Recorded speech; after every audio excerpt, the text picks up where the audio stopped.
Florida. It's certainly the California Quakes. Florida right now pitching a shutout. The Quakes need to get a point on the board, and they come around. It's Jamie Conomack coming out right at the front, battling Andrea Franklin. Conomack and Franklin breaking out. And Conomack, one of the bod squatters, had little luck in the first jam. This is her second time out. Andrea Franklin, very good blocking.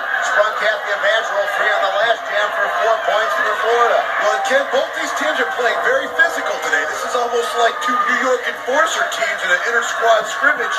You saw Amy Craig earlier. You saw Andrea Franklin. The whole team is playing physical. They're setting the stage early here, Ken. It could be a long day for everyone if this kind of physical play keeps up. Now you see Andrea Franklin, who after dropped down, alertly decided to stay back and block, using her size, hopefully to prevent Conomack from coming around.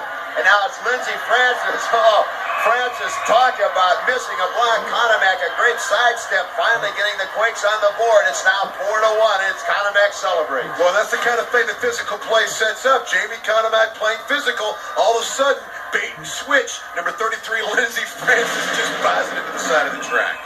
Well, let's see if the Quakes can build on the offense. Conomack finally got generating, getting a point on the board. Sometimes that first point in the WSL is the toughest to get. Now Heather Sunderman breaks free. You see Stacy Blitch reaching back, gives her the whip and springs her free. And now also breaking out is Cindy Zimmerman, number 36, and that's Kathy Evangelo, number 34, for the Florida Sundogs, who lead this one by a score of 4-1. Both the Quakes doing a good job of trying to block out Evangelo. And now they come around the curve, and a double elbow drops Evangelo. Some good teamwork by Heather Sunderman and Cindy Zimmerman. A great opportunity for California to build on that point Conomack finally got.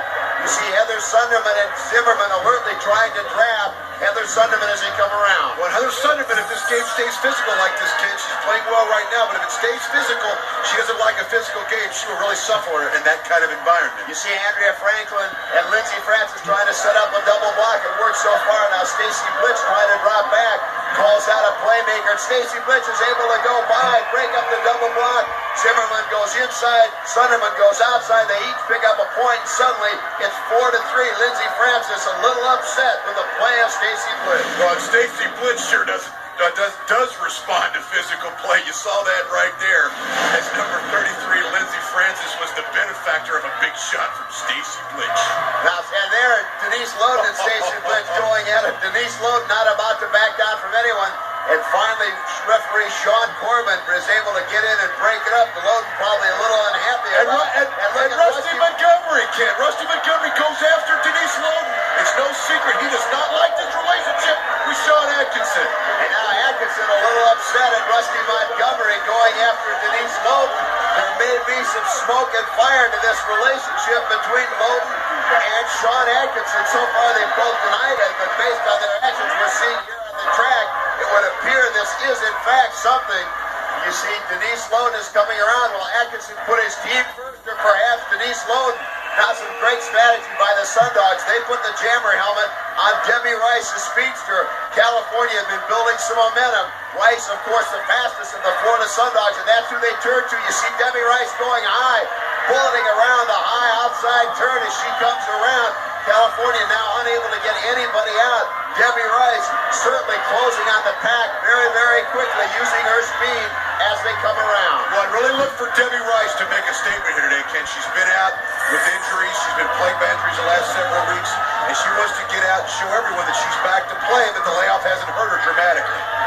You see Debbie Rice earlier running down Amy Craig, and now she's slowing down a little bit, gains some momentum, gets a whip from Gina Lombardo, another whip from Kathy Evangelo.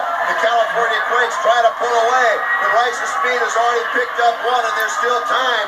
Debbie Rice very quickly. Now another of the Quakes go down, and she's able to go by two, but the big elbow from Stacy Blitch prevents her from getting any more than 2 points.